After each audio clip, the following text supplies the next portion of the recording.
13th medallion that has been found.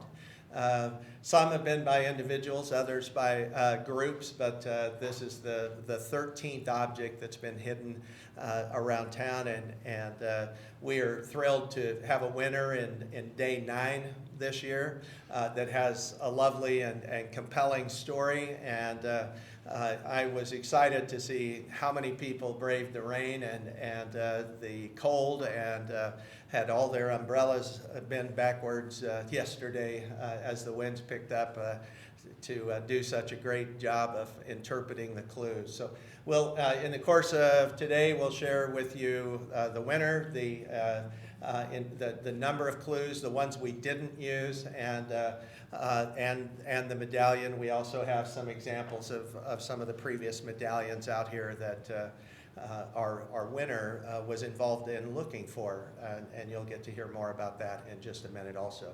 So with that, I'll have Joan Benefiel, our visual arts coordinator and co-conspirator in this process, bring our winner out and make that introduction.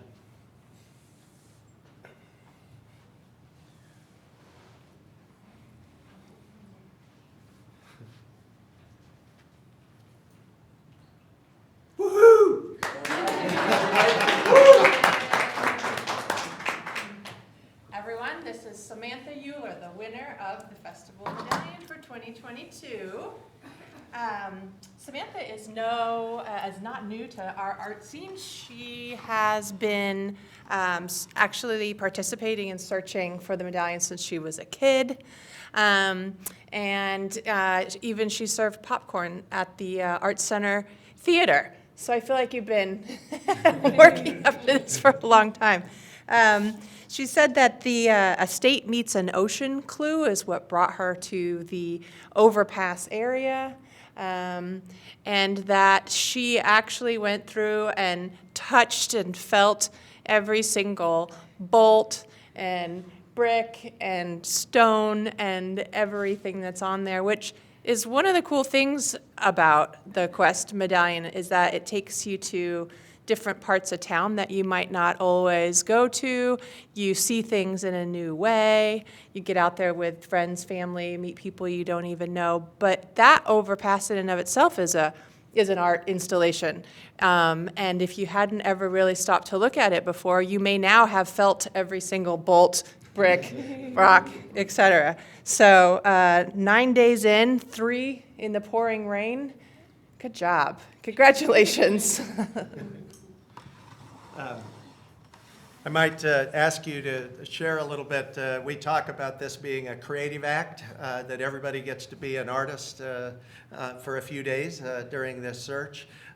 Where did you have to put your creativity on to be able to find it this year? I think honestly, just placing it together where I thought it was going to be at. And there were so many ifs and buts. You know, we weren't really sure until today. But we had things to lead us there. Where exactly was it? It was against a yucca plant. Up, there's 3 benches, and there's a little circle pattern with bricks, and there's 2 different colors. And so when the last clue came out, I knew I needed to go up there. So I went up there, and I started looking, and then I turned my head, and I saw something. So I went ahead and picked it up. You want to share with them what you saw? Yeah, I found this little, it looks like a paint blot almost, and it was facing this direction though. So the silver side was up, and I thought it was a piece of trash because we saw so many pieces of trash out today, and the last couple days I wasn't sure what it was, but I was like, oh, I can't just let that go in front of me. So I went ahead and picked it up, and it was not a piece of trash. So I got a call about 7, well, I was back at the office, I guess, when you called, but around 8 o'clock, Yeah. I think. Yep. And she found it just 2 or 3 minutes after the clue was announced. And you want to talk a little bit about that moment of discovery? Yeah, sure. So when I first saw the clue, I had walked up the muddy hill. I parked on the side of, there's this little curvy street. So I parked there, and then I got up there because you kind of have an advantage point to either section, either the sitting spot with the benches or the bridge. So I wasn't sure which way I was going to go, but I pulled out my phone. I kept refreshing the page, and sure enough, the clue came out, and I knew when it said underneath, what was it, underneath? Underfoot pattern, that it was those bricks. I had stared at them for days. So I went ahead and went over there, and I started looking, and I knew everyone had already picked up every brick there was, and I was like, okay, well, let's look a little around here, around the benches, and I didn't see anything, but I wasn't too hopeful that I would find it, just because we haven't in the past. Usually it's always right there, and then somebody else finds it, but apparently it was my lucky day. Well, you want to share about, Sure. Yeah. We've got some examples of some that you have searched for over the Yeah, years. so when we were on the bridge, I don't know, years ago, we were right next to the bolt, and that was, everybody just swarmed the bridge because everybody knew it was there by that point, and we were right in front of it, but we didn't get it. And then the pods, we were walking in the same kind of general direction, and sure enough, it got found too. And yeah, just kind of always missing You were in the it. back alley, Yeah. were you for the one-way sign?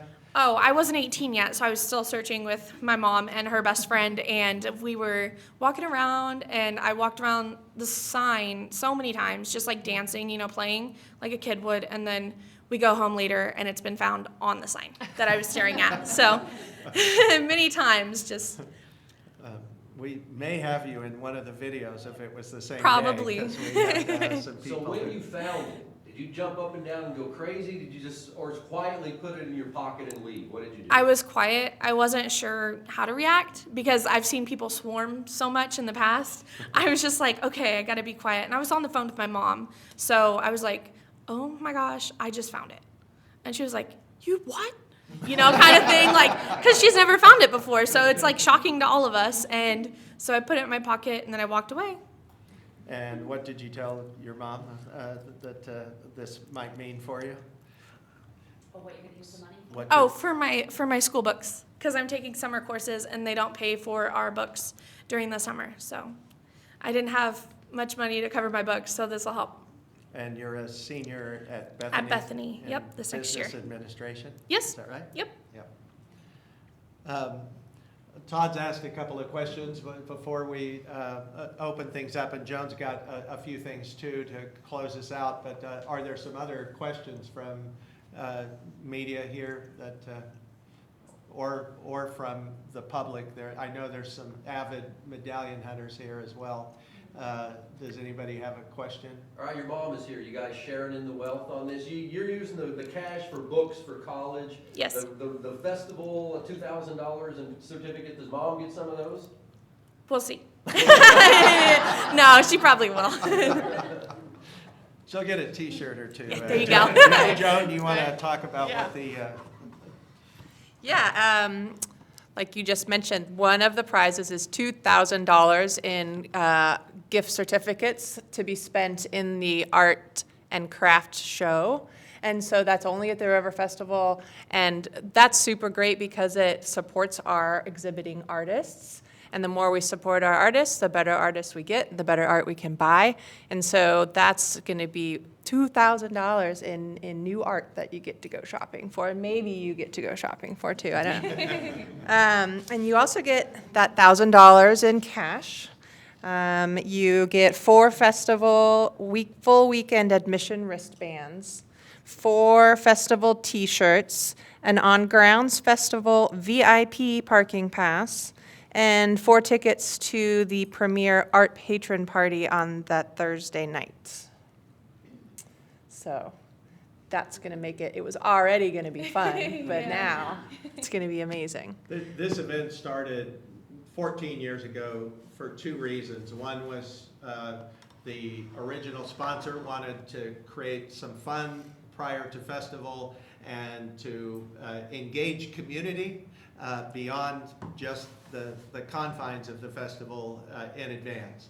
And that's been a lovely vision, and the people that we see with trash sacks and camaraderie, and the Facebook group that popped up just organically of friends and families and community members helping each other out. I searched the first 2 years before I got the job, and I never would have shared my ideas on Facebook. I would have kept it to myself. But there really is a beautiful sense of community in those exchanges. And the second thing was, especially with the prize package, was to promote the importance of buying original art at the festival. We have 120 artists who come in, 130 artists who come in to sell their work, and they become ambassadors nationwide when we're generous with our purchases. And so this is a way of infusing a couple $1,000s extra cash into those sales, and to have them feel good about their experience here.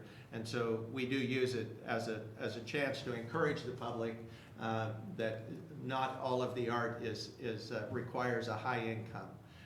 And so there's something at every price point.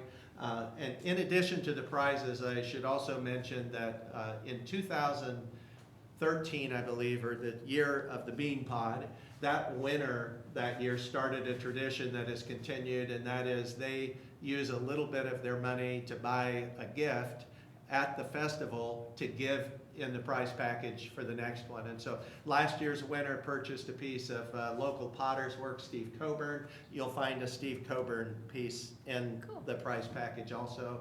And that, again, is kind of a nice gesture of how the community comes together for this. So if there aren't any other questions right now, I know some of you will want to talk individually, either with our winner or staff, so we'll give you some time to do that. And thank you for coming and sharing in the celebration. So congratulations. Thank you. Yeah. Yeah.